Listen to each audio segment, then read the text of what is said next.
నాయకులకి అందరికీ నమస్కారం. కృష్ణాపట్నంలో గత ప్రభుత్వం కృష్ణాపట్నం పంచాయతీ చేసిన మోసాలు దగాలు ఇంత కాదు.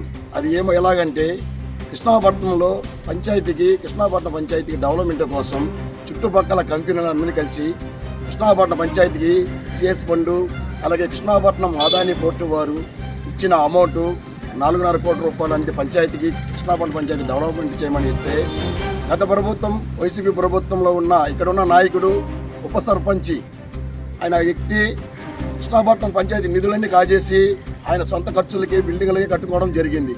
అది ఏ విధంగా అంటే ఇక్కడున్న అధికారులు అలాగే ఉన్నారు, ఇప్పుడు ఇక్కడున్న నాయకులు అలాగే ఉన్నారు, పైన స్థాయిలో నాయకులు లీడర్లు మంత్రులు అలాగే ఉన్నారు. వాళ్ళు ఇష్టాసరంగా ఉన్న నిధులన్నీ పంచాయతీకి ఉన్న నిధులన్నీ కాజేశారు. ఈరోజు టీడీపీ ప్రభుత్వం రాగానే పంచాయతీలో నిధులు 1 రూపాయి లేదు. చుట్టుపక్కల దోమలు పేరుకపోయింది, నీళ్ళు లేవు, నీళ్ళు సౌకర్యం లేదు. అదేదంటే పంచాయతీ మనం వెళ్ళి అడిగితే పంచాయతీ డబ్బులు లేదన్నారు. వేలాది కోట్ల రూపాయలు పంచాయతీకి వచ్చింది కదయ్యా, ఆ డబ్బులు అంతా ఏమైందంటే ఏమో ఇక్కడున్న సెక్రటరీకి గత ప్రభుత్వంలో ఉన్న సెక్రటరీ అడిగితే అతను ఏమన్నాడంటే ఈదు లైట్లకి 4 కోట్లు అయిందంట. ఇక్కడ ఉన్న ఈదుల కొలాయిలకి వచ్చే నీళ్ళకి వాటర్ రిపేర్కి దానికి ఒక 3 కోట్ల రూపాయలు అయిందంట. మొత్తం 19 కోట్ల రూపాయలు అయిపోయిందంట. వాటికి ఖర్చు అయిపోయిందని అడుగుతున్నాడు స్వామి. ఏ సరే ఇది విధంగా చాలదని సమాచార చట్టం కింద కలెక్టర్ గారికి అర్జీ ఇవ్వడం జరిగింది.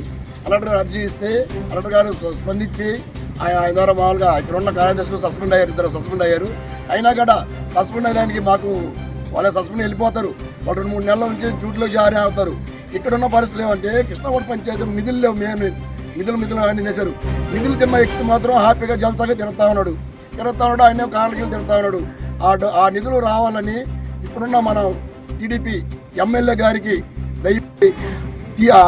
నిధులను తినాలని రికవరీగా మాకు అందించాలని మేము ప్రార్థిస్తున్నాం. మాది కోరిక. ఈడ వచ్చింది కథానాయకుల కోసం కాదు ఆయన, కంపెనీలు ఇచ్చింది పేదవాళ్ళు భూములను మీరు పెరుక్కున్నారు.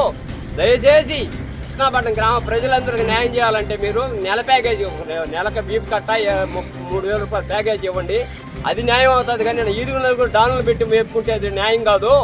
దయచేసి గౌరవనీయుల సోదరుడు చంద్రబాబు మేము కోరేది ఏంటంటే, గతంలో కూడా ఆయన అడిగాను నేను ఆనందయ్య గారి తోటలో, అయ్యా మా ఊరు అన్యాయం అయిపోయింది మాత్రం ఏంటంటే చేస్తానని చెప్పాడు, వాగ్దానం చేసినాడు. కానీ ఈ రోజు వరకు మా ఊరికి కృష్ణాపట్నం పంచాయతీ ఈ రోజు గురించి రాలేదు.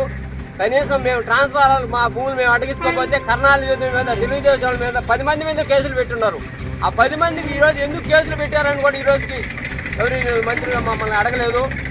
ఎందుకు పెట్టారా, దేనికి వాళ్ళకి భూములు ఉన్నాయా లేదా, ఏ కారణంగా పెట్టారు? 10 మంది తెలుగుదేశం మీద ఇన్ని ఏరియా పెట్టారు కదా, దేనికి పెట్టారు, ఏ కారణంగా పెట్టారు? ఈ రోజు కూడా తిరుగుతాం. రేపు మళ్ళీ 11వ తేదీ డిసెంబర్ 11వ వాయిదా పోవాలా.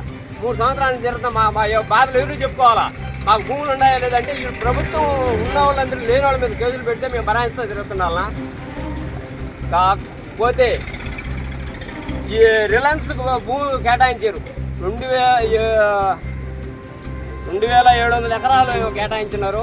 అవి ఈ రోజుకి కత్తం చెట్లు బట్టి నిర్వేగంగా పోయి ఉన్నాయి. కృష్ణాపట్నం పంచాయతీలో డెల్టా పారుదల మాగాణి, 2 కార్లు పండే మాగాణి తీసుకొని మీరు 18 సంవత్సరాలు బీడు పెట్టడం ఎంతవరకు ధర్మం?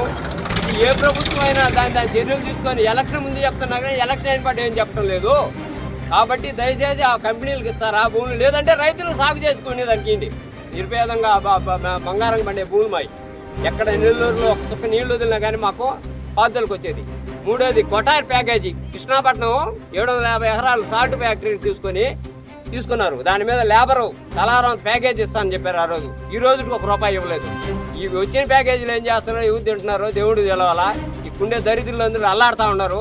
పేదవాళ్ళు ఈరోజు గిరిజనులు అయితే ఏ రోజుకు కూలీలు చేసుకునేవాళ్ళు ఏ విధంగా బతకాలి? వాళ్ళు భూములని మీరు కబ్జా చేసి ఉన్నారు. వాళ్ళు కాంపెన్సేషన్ ఇచ్చారా? ఒక జీవో ఇచ్చినప్పుడు ఆ జీవో ప్రకారం గవర్నమెంట్ భూములు తీసుకోవాలన్నా, మీ ఇష్ట ప్రకారం మీరు గుర్తుకొని అనవసరమైన మీరు కేసులు పెట్టుకుంటూ పోవాలన్నా? అది ఏ కారణంగా తెలవటం లేదు మాకు. ఇప్పుడు 2005లో జీవో ఇచ్చిన్నారు కదా, జీవో ప్రకారం కృష్ణాపట్నం పంచాయతీలో ఏ పేదవాడి భూములైనా తీసుకున్నప్పటికీ కాంపెన్సేషన్. కృష్ణాపట్నంలో గతంలో ప్రభుత్వం వారు మన గౌరవనీయులైన సోమిరెడ్డి చంద్రమోహన్ రెడ్డి గారు గత ప్రభుత్వంలో ఎలక్షన్కు ముందు మా 756 సర్వే నెంబర్ 850 ఎకరాల 16 సెంట్లు అయినప్పటికీ అందులో 200 ఎకరాల ఫారెస్ట్కి 150 ఎకరాలు మేటరూపాయలు 75 సెంట్లు లెక్కన మా భూములు కేటాయించున్నారు. ఆ భూములకు సంబంధించి గత ప్రభుత్వంలో ఆర్ఎంబీ గెస్ట్ హౌస్లో collector Muthyalaraju garu, RDO Chennikrishnaiah garu, MRO Sudhakar sir garu వీళ్ళు ఆర్ఎంబీ గెస్ట్ హౌస్ పిల్లలందించి రౌండ్ టేబుల్ సమావేశం వేసి కృష్ణాపట్నం గ్రామం నుంచి ప్రజలు మేము ఎదురు అంటే కంచినాపట్నం మాజీ సర్పంచి మన గ్రామంలోంచి ఒక 10 మంది ప్రజలు పోయాము. ఆ రోజు ఏం చెప్పాడంటే 750 సర్వే నెంబర్ కాంపిటేషన్ ఇవ్వలేదమ్మా, వీళ్ళకందరికీ వాళ్ళకి న్యాయం చేయండి, వాళ్ళకందరికి కోరిక మేరకు వాళ్ళకి రాయమని రికార్డుని మూలకంగా సుధా సార్కి ఎంఆర్ఓ సార్ని చెప్పినప్పుడు చేస్తామని చెప్పాడు. ఈ లోపల ఎన్నికల కోడ్ ఒకటి వచ్చింది.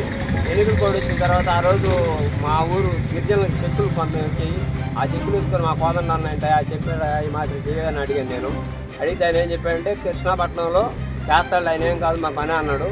ఆయన అప్పటికి ఎంఆర్ఓ సార్ ఒకసారి నాకు ఫోన్ చేసి ఎన్నికల కోడ్ వస్తుంది ఆయన చెప్పాడు మీకు చేయమని, మీరేం రాలేదు, నాకు నా వల్ల కాదు, ఎల్లుండి నుంచి ఇంక చేసేదానికి వీల్లేదని చెప్పి సుధాకర్ సార్ నాకు చెప్పాడు. గౌరవనీయులైన సోమిరెడ్డి చంద్రమోహన్ రెడ్డి గారు మేము వినిపించినది ఏంటంటే మాది 750 సర్వేలో పేదవాళ్ళు దరిద్రులు, నిష్ఠ దరిద్రులు భూములు ఉన్నాయి. ఇదో 700 ఒక ముసలామి ఆమె కూడా భూమి ఉంది. కానీ ఏ ఒక్కరికి ఒక 10 పైసలు చెందకుండా ఈరోజు 100 కోట్ల రూపాయలు భూ పంపుకోవడం కృష్ణాపట్నం పంచాయతీలో జరిగింది. బీపీసీఎల్ కంపెనీకి భూముల మీద లబ్ధిదారు వివరాలు అడిగితే ఈ రోజు కూడా ఇవ్వలేదు. ఇదిగో ఇన్ఫర్మేషన్ కింద పెట్టున్నాను. ఇది ఇచ్చిన డేటు 8వ నెల 29వ తేదీ ఇన్ఫర్మేషన్ కింద అడిగి ఈ రోజు కూడా కలెక్టర్ ఎంఆర్ ఆఫీస్ చుట్టూ తిరుగుతున్నాయి. ఆర్డీఓ పంపించారు, ఆర్డీఓ కాడి నుంచి సంబంధం వచ్చి ఎంఆర్ ఆఫీస్ పంపించారు, ఎంఆర్ ఆఫీస్ కాడి నుంచి ఇక్కడికి రాలేదు. ఈరోజు పేద ప్రజలందరూ అల్లాడుతున్నారు. 7 కోట్లు ఇస్తున్నారు. ఆ జీవోపహారం భూములన్నిటి కబ్జా చేసుకునేటప్పుడు తీసుకునేటప్పుడు కాంపెన్సేషన్ రైతులకు ఇవ్వాలి. రైతుకి ఏ రైతుకి మీకు కాంపెన్సేషన్ ఇస్తున్నారు, ఏ విధంగా భూములు తీసుకున్నారు, ఈరోజు బీపీసీఎల్ కంపెనీకి భూములు ఎవరు ఇచ్చారు, ఆ లబ్ధిదారు వివరాలు అడిగితే ఇప్పుడు ఇవ్వాలి. ఇప్పుడు రాత్రులు కొంత పూడ్చుకుంటూ వస్తున్నారు భూములు. అడిగితే అడిగిన వాళ్ళ మీద కేసులు. ఇప్పుడు మిగిలి చిక్కిన భూమి ఎంత ఉందా మా ఊర్లో 800 ఎకరాలకు సంబంధించిన అడిగితే ఈ రోజు సమాధానం చెప్పలేదు. మేము అడిగితే ఏదంటే ఆ విధంగా రాస్తున్నారు, మా మీద కేసులు పెడుతున్నారు. దయచేసి మాకు న్యాయం చేయండి.